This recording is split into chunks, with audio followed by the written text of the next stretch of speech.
어릴 때 별명 혹시 기억하시나요? 저는 어릴 때 별명이 순이 순둥이라고 해서 순이라고 친구들이 매일 놀렸던 기억이 나요. 저는 참 그 별명이 너무 촌스럽기도 하고 그래서 생각하기 싫은 별명이었는데 요즘 세상에는 그 별명을 가진 게 어떻게 보면 참 희귀한 거구나 느낄 때가 있네요. 어려서부터 저는 엄한 부모님 밑에서 자라와서 그런지 늘 위축되어 살았습니다. 시험 점수를 못 받으면 동생이랑 저는 그날 하루 종일 밥도 못 먹고 공부를 해야 했고, 그렇게 집에서 벗어나고자 했던 저는 악착같이 공부해 서울 명문대에 입학을 했습니다. 그 뒤로 집에서 나와 기숙사 생활을 했어요. 저희 집은 지방이라 통하기 어려워 제가 서울로 대학을 가고 싶었던 이유 중에 하나가 바로 저희 집 때문도 있어요. 그렇게 대학 생활을 하면서 저는 정말 이런 게 행복이었나 싶을 정도로 자유로운 생활이 너무나 행복했어요. 친구들과 밤새서 공부하는 것도 좋고 시험을 조금 못 봐도 누가 뭘 할 사람이 없고 늦잠도 잘 수 있고 먹고 싶은 것도 친구들과 함께 먹을 수 있어 타임머신이 있다면 어떤 시간으로 돌아가고 싶냐고 묻는다면 저는 자신 있게 대학생활이라고 할 수 있을 정도였어요. 근데 그 대학 생활에서 저를 더 행복하게 해주었던 건 바로 남자친구였어요.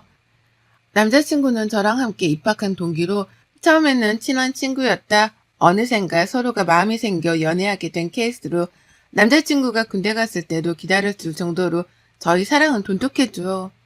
남자친구는 근데 저보다 더 힘들게 살아와서 제가 더 지켜주고 싶은 사람이었어요.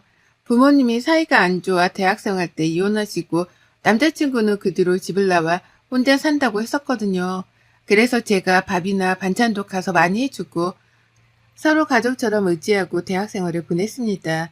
그렇게 함께 20대를 보내고 30대에 우리는 더욱 견고해진 사이로 서로 원했던 곳에 취업을 했고 안정적으로 연애를 했습니다.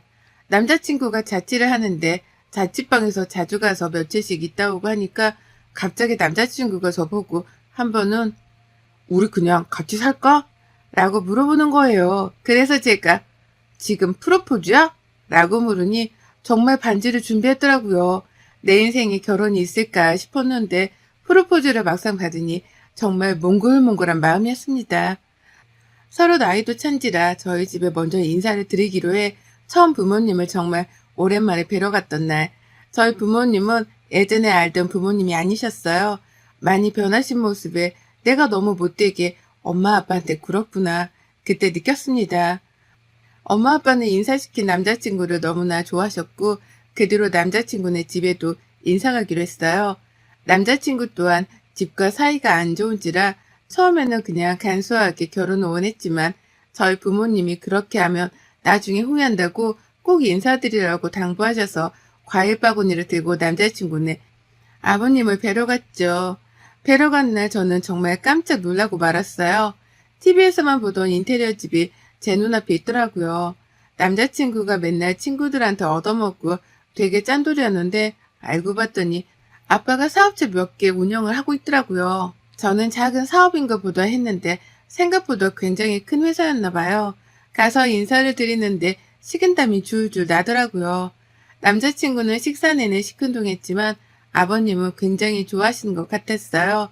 그렇게 어머님도 따로 인사드리고 결혼 준비가 척척 되어가고 저희는 순탄하게 결혼을 했습니다. 신혼여행에 다녀와 아버님께 다시 인사를 드리러 갔을 땐 아버님의 입에서 말씀하신 소리는 그야말로 충격의 도가니였어요. 저희한테 이제 너희가 결혼했으니 재혼을 하려고 한다고 하시는 거예요. 처음에 남자친구, 아니 남편이 무슨 소리냐고 갑자기 물어보니 1년 전부터 만나고 있는 사람이 있는데 그냥 간소하게 가족들만 만나서 식사하고 인사하는 자리를 가지려고 한다고요. 상대방 여자는 아버님보다 무려 10살이나 어리지만 성숙하신 분이라고 저희한테 잘해주었으면 좋겠다고 신신당부를 하셨죠.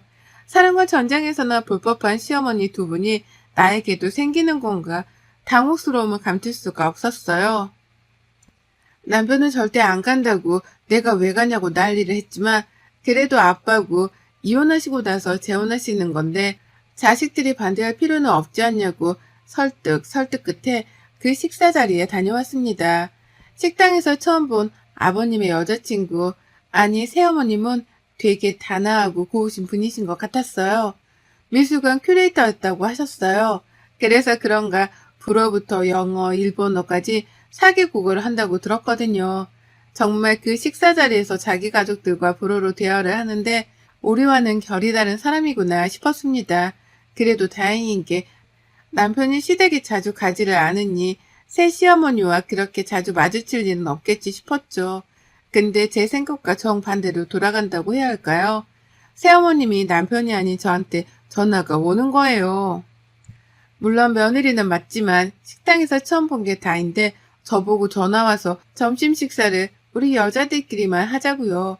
그렇게 말씀하시는데 안 나갈 수도 없고 해서 회사에 반차를 내고 새 시어머님을 뵈러 갔다 왔어요.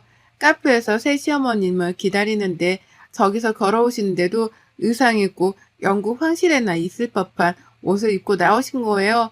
사실 좀 그 모습이 웃겨가지고 저도 모르게 컥 했는데 그걸 보신 것 같더라고요. 민망해서 바로 식사를 시키고 먹고 있는데 새 시어머님한테 전화가 온 것 같더라고요. 전화 내용이 불어로 얘기하는 것 같았는데 저는 잘 모르니 그냥 밥만 먹고 있었어요. 그런데 저에게 아, 우리 새아가는 불어 잘 모르지? 라고 물어보시는 거예요. 그래서 영어는 스터디 모임에서 많이 해서 하는데 불어는 배운 적이 없어서 잘 못한다고 라고 했죠. 그랬더니 저보고 자기랑 대화를 하려면 불어를 배워야 한다고 밥 먹고 불어책을 사러 가자고 하는 거예요.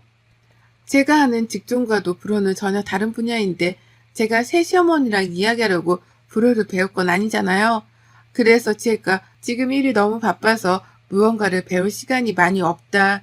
시간이 나면 배우겠다 했는데 지금 자기가 두 번째 부인이어서 시어머니로 생각을 안 하냐고 갑자기 저를 빤히 보며 물어보시는데 이건 대놓고 저를 놀리시는 거 아닌가요? 더 이야기해봤자 서로 기분만 좋지 못할 것 같아 우선 책을 사고 회사에 가봐야 한다고 이야기하고 후다닥 빠져나왔어요. 그리고 밤에 남편에게 이 이야기를 했더니 그냥 앞으로 전화 오면 잘 받지 말고 회사 바쁘다고 둘러대는 게 좋겠다고 했죠. 그 뒤로도 새 시어머니는 몇 번 전화를 하셨는데 제가 문자로 지금 회의 중이라고 하고 피했습니다. 그러자 새 시어머니께서 저희 집으로 저를 보러 찾아오셨습니다. 근데 찾아온 이유가 이번에 집들이를 하는데 며느리를 보고 싶다고 하는 친구들이 많으니 저보고 오라고 초대장을 주시는 거예요. 제가 이날은 회사에 일이 많아서 어려울 것 같다고 해도 저에게 시간을 맞춘다고 꼭 오래요. 심지어 따로 아버님이 전화 오셔서 오라고 막 그러시는데 거절할 수가 없잖아요. 그래서 그날 시댁으로 건너갔어요. 남편은 야근이라 저보고 가지 말라고 신신당부했지만 또 그럴 수가 없어 넘어갔죠. 가서 밥 먹고 차 마시는데 아버님네 집에 집안일을 도와주시는 이모님이 계시는데 제가 민망할 정도로 이모님을 모든 사람들이 다 시키는 거예요. 물론 당연히 가사일을 도와주시는 거니까 그럴 수 있지만 너무 작은 것까지 솔직히 시키는 건 좀 아니잖아요. 그래서 제가 보다 못해 자꾸 이모님을 시키길래 혼자서 일하시기 그러시니 제가 도와드리겠다고 저한테 말씀하시라고 했죠. 그랬더니 그 친구분이 갑자기 불어로 뭐라고 하는데 안 좋은 말 같았어요. 그 뒤로도 불어로 자기네들끼리 좋다고 웃고 떠들고 이모님이 조금만 실수하면 신경질을 팍 내면서 불어로 욕 같은 걸 하는 것 같더라고요. 그렇게 좋지 못한 식사 자리를 하고 와서 그런가 집에 와서 긴장이 풀리니 두통이 밀려오더라고요. 두 번 다시는 그런 자리에 가지 않겠노라 다짐했죠. 며칠이 지나고 또 새 시어머니가 전화가 오는데 한두 번 정도 받지 않았어요. 회사가 너무 바쁘기도 했고 또 뭐라고 하실까 두렵기도 해서요. 그랬더니 문자로 전화 받아요? 라고 왔네요. 퇴근하고 회사가 너무 바빠서 전화드릴 틈이 없었다고 하니 이번에는 저보고 쇼핑몰 같이 가달라고 하시는 거예요. 친구들이랑 모임이 있는데 어떤 옷을 입고 가야 할지 고민된다고 좀 봐달라고요. 제가 친구도 아니고 알겠다고 또 하고 주말까지 새 시어머니랑 백화점에 갔습니다. 백화점에 가서 계속 끌려다니고 짐들고 거의 비서처럼 따라다닌 것 같아요. 제가 거절을 잘 못하는 편이기도 하지만 너무 저를 편하게 대하시는 것 같아서 쇼핑을 다 하고 식사를 하면서 제가 말씀드렸어요. 어머님, 제가 회사가 너무 바빠서 주말에도 이제 시간 내기가 너무 어려워서요. 죄송해요. 라고 말씀드리니 저보고 한 달 월급이 얼마냐고 물으시는 거예요. 그래서 얼마 정도 받는다 하니 저보고 갑자기 생각보다 많이 못 받네. 일하는 거에 비하면 너무 적다. 차라리 나 이렇게 쫓아다니는 게 더 이득이지 않아? 라고요. 원래 말씀을 잘 가려하시는 분은 아니라고 생각했는데 저렇게 말씀하시니 화가 좀 났어요. 최대한 침착하게 말씀드리고 저는 바로 집으로 왔죠. 그날 하루 종일 침대에 누워 펑펑 우는데 결혼 생활이 뭔가 싶기도 하고 왜 나는 이렇게 거절을 잘 못할까 싶어 이런 제 자신이 답답했죠. 남편한테 말하면 남편과 아버님 사이가 나빠질 게 뻔해서 제가 참는 게 가족들한테 다 좋은 거다 하면서 그렇게 지냈습니다. 그 후 새 시어머니 생신이 다가와서 시아버지가 남편에게 집으로 와서 같이 밥 먹자고 하셨나 봐요. 알겠다고 하고 선물을 또 준비 안 할 수 없어 준비해서 가야지 하는 마음이 있었는데 아니나 다를까 또 저에게 연락이 계속 오는 거예요. 생일인데 며느리가 차려주는 밥이 드시고 싶다고 해주면 안 되겠냐고요. 그래야 자기가 좀 대접받는 기분이 난다고요. 저는 또 알겠다고 말씀드리고 새벽같이 일어나서 집에서 음식을 이것저것 했어요. 그리고 시댁으로 넘어가서 거기서도 음식하고 집도 생일 파티 느낌 나게 꾸미고 하니 밥 먹을 때가 되니까 녹초가 되었네요. 너덜너덜해진 영혼이 가출한 채로 있다가 집으로 와서 그날 하루 종일 악몽에 시달렸어요. 열심히 공부해서 대학교 가고 지금은 누구나 가고 싶은 직장에도 다니고 있는데 제 인생이 너무 초라해 보이는 거예요. 결혼 앞에서요. 결혼만 안 했으면 제가 이렇게 을이 될 일도 없잖아요. 근데도 제 성격 때문에 말 한마디 한 번 못하니 화병이 나서 미쳐버릴 것 같았어요. 그렇게 하루하루를 살다 딱 이날로 제가 각성을 하게 돼요. 그날도 어김없이 새 시어머님 쇼핑 비서로 따라가게 되었어요. 따라다니다 보니 저번에 친정 부모님이 낡은 운동화를 두 분 다 신고 계시는 게 생각나서 백화점 간 김에 하나 사드리고 싶었어요. 그래서 사드리려고 저도 이것저것 좀 보는데 왜? 살려고? 이러시는 거예요. 그래서 부모님이 운동화가 낡아서 하나 사드리고 싶어서요. 라고 하니 저보고 새 시어머니가 갑자기 깔깔 웃으면서 여기 운동화 한 컬레에 얼만 줄 알아? 제가 브랜드를 잘 모르기도 하고 다 그게 그 제품 같아서 한 20만 원 정도 하나요? 라고 했어요. 그랬더니 정말 그 매장에서 박장대소를 하시면서 뭐? 20? 여기에 20만 원짜리 운동화가 어딨어. 진짜 촌스럽다.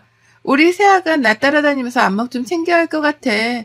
라고 하는데 옆에 있던 직원은 저를 보며 웃음을 참는데 제 얼굴이 정말 새빨간 토마토처럼 붉어지는 거예요. 그리고선 갑자기 남자 운동화, 여자 운동화 한 컬레씩 고르더니 직원에게 이거 계산해줘. 우리 사돈댁이 이런 운동화 한 번도 못 신어본 것 같아. 진짜 안타까워서 내가 참 이럴 때 또 내가 하나 사줘야 되지 않겠어? 네, 사모님 50대 분들한테 굉장히 인기 있는 모델이랍니다. 라고 하고 저보고 가져다 드리려고 하시더군요. 그 운동화를 집에 와서 보는데 참 제가 많이 비참해져 보였습니다. 그냥 제가 살아온 날들이 최선을 다했다고 생각했는데 저는 브랜드의 운동화가 얼마인지도 잘 모르고 새 시어머니가 사는 세상과 제가 사는 세상이 너무나 달라서 더 초라하게만 느껴졌던 것 같아요. 사실 알고는 있었습니다. 새 시어머니는 일부러 제 앞에서 자기를 보여주고 싶어 제가 못 알아듣는 불어를 하고 백화점에 데려가 네가 나 아니면 이런 데 와보겠니? 이런 느낌으로 저를 무시하고 너는 나보다 밑이야. 이런 식의 느낌으로 저를 대하는 것을요. 하지만 저는 지금까지 너무 바르게 살려고 노력해서 어른들에게는 또 다른 사람들에게는 나쁜 소리, 싫은 소리 안 하는 것이 도리라고 생각했는데 백화점에서의 일은 정말 못 참겠더라고요. 그 뒤로 저는 회사가 끝나자마자 불어학원을 다니기 시작했어요. 불어학원부터 인강까지 들으면서 다시 새 시어머니가 나를 그 불어 모임에 초대하기를 바랬죠. 제 바람대로 이루어졌는지 시어머니는 저에게 그 모임 사람들이 온다고 이번에는 제가 그때 한번 해드렸던 음식이 있었는데 그게 맛있다고 한번 해달라고 부탁을 하셨어요. 저는 때가 왔다고 생각했습니다. 만반의 준비를 하고 그 모임을 마주치니 역시 아니나 다를까 제 앞에서 또 불어로 막 이야기를 시작하더라고요. 가만히 들어보니 참 가관이죠. 니네 며느리 우리말 못 알아듣는 거 보니 너무 웃겨. 우리가 자기 욕을 해도 모르잖아. 맞아. 우리 며느리 착하긴 한데 얘가 너무 느려. 그리고 집도 가난한 것 같아. 글쎄 저번에 백화점 갔는데 너희 그 브랜드 알지? 나보고 20만 원 정도 하냐고 묻는 거야. 내가 정말 쪽팔려서. 정말 나는 돈 없는 사람들 이해 안 되더라. 돈이 없으면 겸손해야지. 그러지 못한 사람들이 더 많아. 자기네 식사 도우미 해주는 분도 좀만 쓰다가 내보내. 오래 하면 자기가 손떼탄다고 생각해. 진짜 재수없지 않냐? 아니, 나는 내 보내고 싶은데, 우리 그이가 이모니 음식 솜씨가 좋다나 뭐라나 자꾸 그런 소리만 늘어놓니 지금 좀 꼬시고 있어. 이런 류의 이야기를 계속해서 이어가더라고요. 저는 계속해서 그냥 듣고만 있었어요. 고개 숙이고 밥 먹고요. 그리고 갑자기 강남에 정말 비싼 와인바가 있어요. 거기는 예약을 해도 몇 달을 기다려야 하고 룸에 들어가서 먹으려면 VIP만 되는 곳이거든요. 근데 시모 친구 한 명이 거기 와인바에서 일하는 사람이 자기 지인이라고 오늘 좀 한가해서 룸을 못 가고 그 바로 되어 있는 긴 테이블 있잖아요. 거기는 갈 수 있을 것 같다고 갈래? 라고 물어보더라고요. 저는 잘 안 따라가지만 이번에는 무슨 이야기를 하나 따라갔어요. 따라가서 앉으니 그때부터 거기서도 자기네들끼리 불어로 대답하고 불어로 이야기해요. 근데 그 이야기의 80%가 아마 남욕이라고 보시면 될 것 같네요. 근데 와인을 따라주다 와인이 좀 손에 흘렸는데 직원이 실수한 건 맞지만 갑자기 새 시어머니가 와인잔을 바닥에 쾅 하고 던지는 거예요. 그러면서 불어로 이야기를 하는데 안 통하는지 한국말로 막 따지더라고요. 그랬더니 그 매니저가 와서 죄송하다고 다른 와인으로 바꿔드리겠다고 새롭게 와인을 가지고 와서 먹는데 그때 시어머니가 한 말이 아직도 안 잊혀져요. 쟤네는 멍청해서 내가 일부러 깬지도 모를 거야. 솔직히 저 와인 맛이 별로라 다른 거 먹고 싶었는데 2개 다 지불할 필요 없으니 하나는 깨트리면 우리가 돈 안 내도 되잖아? 저 와인 한 병에 얼만데 맛있게 먹는 게 좋지. 그러니 일부러 와인잔을 깨고 새로운 와인을 받으려는 수작이었습니다. 참 보고 있는 내내 웃겨가지고 있는데 누군가 저를 툭툭 치더라고요. 너 민정이 아니니? 결혼식 때 보고 안 그래도 어제 너희 아빠랑 네 얘기했는데 여기서 딱 만나네. 아빠 오랜 친구분이셨어요. 저도 너무 반가워 인사를 하니 매니저들부터 다 저를 쳐다보았죠. 그렇게 인사를 드리고 다시 앉는데 저보고 시모가 누구냐고 묻더군요. 아빠 친구분이시라고 룸 가고 싶으면 매니저한테 얘기한다고 하니 들어가실래요? 라고 하니 무슨 말도 안 되는 이야기를 하냐면서 비웃는 거예요. 더 이상은 안 될 것 같아 저도 불어로 얘기했어요. 그랬더니 정말 시어머니부터 그 친구들까지도 저를 빤하게 쳐다보더라고요. 아랑곳 하지 않고 불어로 정말 다양하고 많은 문장과 단어를 써서 이야기를 했어요. 그 이야기는 니네가 불어를 하는 거 발음도 틀리는데 어디서 자꾸 불어로 사람 무시하려고 하냐고 라고 하니 다들 어버버 하더라고요. 저보고 너 가난한 집 딸 아니었냐면서 그러길래 불어는 진짜 몰랐고 배운 거다. 어떤 이야기를 하는지 궁금했다고 했죠. 그리고 저는 가난하다고 말한 적 없다. 혼자서 그렇게 생각하신 거지. 라고 했더니 시모가 아무 말도 못하더라고요. 사실 저희 부모님은 건물 월세를 받는데 그 건물이 생각보다 좀 많아요. 저희 지역에서는 부동산 하면 저희 부모님을 모르는 분이 없을 정도로 땅 부자기도 하거든요. 지금 저희 아빠 친구분도 유명한 건설사 사장님이시고요. 시모는 그때부터 저에게 알랑방구를 끼며 이야기하길래 불어로 시모가 좋아하는 와인을 따라드리면서 똑같이 말했어요. 어머님 저번에 통화 내용 들어보니 어머님네 쫄딱 망한 것 같은데 아버님 아세요? 제가 말씀을 안 드리려고 했는데 이왕 이렇게 된 거 제가 직접 말씀드리려고요. 사치가 너무 심하셔서 그런 것 같은데 이제 쇼핑 못하고 와인 못 드셔서 어떡해요? 그리고 지금 여기서는 제가 계산할 테니 걱정하지 마세요. 한 푼이라도 아끼셔야죠. 곧 아버님과 헤어질 수도 있을 테니요. 라고 하고 계산하고 나왔어요. 저번에 어머님이 불어로 통화하는 내용을 들어보니 일부러 제 앞이라 그런 것 같은데 동생이 보증을 잘못 써가지고 가지고 있는 재산 모두가 넘어갈 것 같더라고요. 아버님은 모르시고요. 근데 제가 나오기 전에 식탁에 서류 두고 왔어요. 순하기만 했던 제가 눈에는 눈, 이에는 이, 돈으로 무시하는 자 돈으로 갚아주겠다 하는 마음으로 진짜 처음으로 대응을 해보았습니다. 그 뒤로 어머님은 집에서 쫓겨나셨어요. 알고 봤더니 아버님 카드로 정말 많이 긁고 다니고 집에 사실 땡전 한 푼도 없는 무늬만 공주였던 거죠. 알맹이는 거지고요. 근데 그렇게 제 앞에서 자랑을 해대니 저는 얼마나 가소로웠겠어요. 참느라 사실 힘들었네요. 저희 부모님은 돈을 정말 많이 버시더라도 저에게 늘 사람은 검소해야 한다고 알려주셨거든요. 그래서 백화점 가서 옷이나 신발, 가방 이런 것 등에 전혀 관심도 없으시고 저도 마찬가지로 그렇게 살았는데 시모를 보니 제가 참 작아졌어요. 검소하게 사는 거라고 배웠는데 돈은 쓰라고 있는 건가? 제 신념이 무너질 뻔했거든요. 근데 그 신념을 잘 지켜 오늘 꼭 쓰기 위해 있었던 것 같습니다. 사람은 겉모습이 또 보이는 모습이 전부가 다가 아니라는 거 꼭 그 시모가 알았으면 좋겠네요. 여러분의 생각은 댓글로 남겨주세요. 오늘 또 시청해 주셔서 정말 감사합니다.